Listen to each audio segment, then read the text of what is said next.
John chapter 11. Now a certain man was ill, Lazarus of Bethany, the village of Mary and her sister Martha. Mary was the one who anointed the Lord with perfume and wiped his feet with her hair. Her brother Lazarus was ill. So the sisters sent a message to Jesus. "Lord, he whom you love is ill." But when Jesus heard it, he said, "This illness does not lead to death. Rather, it is for God's glory, so that the Son of God may be glorified through it." Accordingly, though Jesus loved Martha and her sister and Lazarus, after having heard that Lazarus was ill, he stayed 2 days longer in the place where he was. Then after this, he said to the disciples, "Let us go to Judea again." The disciples said to him, "Rabbi, the Jews were just now trying to stone you, and are you going there again?" Jesus answered, Are there not 12 hours of daylight? Those who walk during the day do not stumble, because they see the light of this world. But those who walk at night stumble, because the light is not in them. After saying this, he told them, Our friend Lazarus has fallen asleep, but I am going there to awaken him. The disciples said to him, Lord, if he has fallen asleep, he will be all right. Jesus, however, had been speaking about his death, but they thought that he was referring merely to sleep. Then Jesus told them plainly, Lazarus is dead. For your sake I am glad I was not there, so that you may believe. But let us go to him. Thomas, who was called the twin, said to his fellow disciples, Let us also go, that we may die with him. When Jesus arrived, he found that Lazarus had already been in the tomb 4 days. Now Bethany was near Jerusalem, some 2 miles away, and many of the Jews had come to Martha and Mary to console them about their brother. When Martha heard that Jesus was coming, she went and met him, while Mary stayed at home. Martha said to Jesus, Lord, if you had been here, my brother would not have died. But even now I know that God will give you whatever you ask of him. Jesus said to her, Your brother will rise again. Martha said to him, I know that he will rise again in the resurrection on the last day. Jesus said to her, I am the resurrection and the life.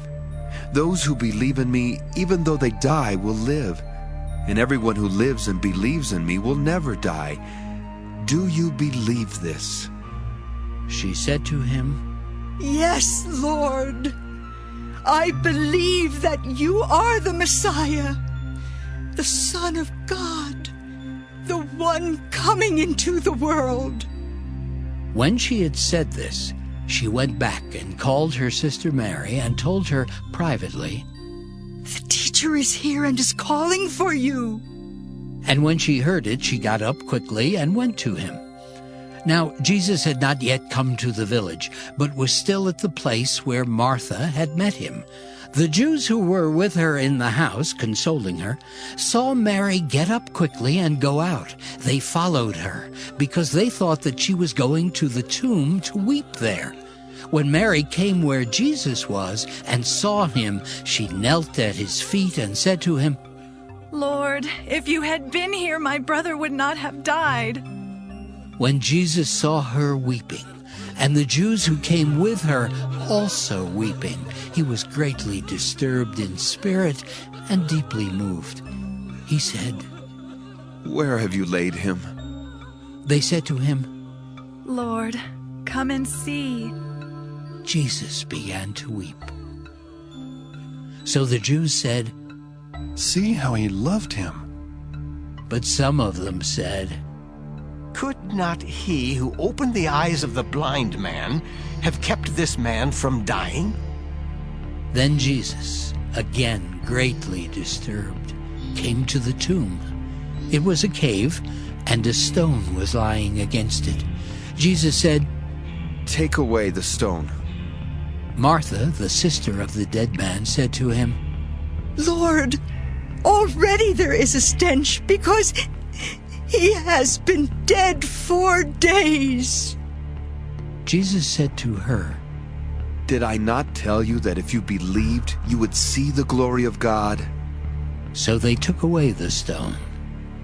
And Jesus looked upward and said, Father, I thank you for having heard me. I knew that you always hear me, but I have said this for the sake of the crowd standing here, so that they may believe that you sent me. When he had said this, he cried with a loud voice, Lazarus, come out! The dead man came out, his hands and feet bound with strips of cloth, and his face wrapped in a cloth. Jesus said to them, Unbind him and let him go. Many of the Jews, therefore, who had come with Mary and had seen what Jesus did, believed in him. But some of them went to the Pharisees and told them what he had done. So the chief priests and the Pharisees called a meeting of the council and said, What are we to do? This man is performing many signs. If we let him go on like this, everyone will believe in him, and the Romans will come and destroy both our holy place and our nation. But one of them, Caiaphas, who was high priest that year, said to them, You know nothing at all. You do not understand that it is better for you to have one man die for the people than to have the whole nation destroyed. He did not say this on his own, but being high priest that year, he prophesied that Jesus was about to die for the nation, and not for the nation only, but to gather into one the dispersed children of God. So from that day on, they planned to put him to death. Jesus, therefore, no longer walked about openly among the Jews, but went from there to a town called Ephraim in the region near the wilderness, and he remained there with the disciples. Now the Passover of the Jews was near, and many went up from the country to Jerusalem before the Passover to purify themselves. They were looking for Jesus, and were asking one another as they stood in the temple, What do you think? Surely he will not come to the festival, will he? Now the chief priests and the Pharisees had given orders that anyone who knew where Jesus was should let them know, so that they might arrest him.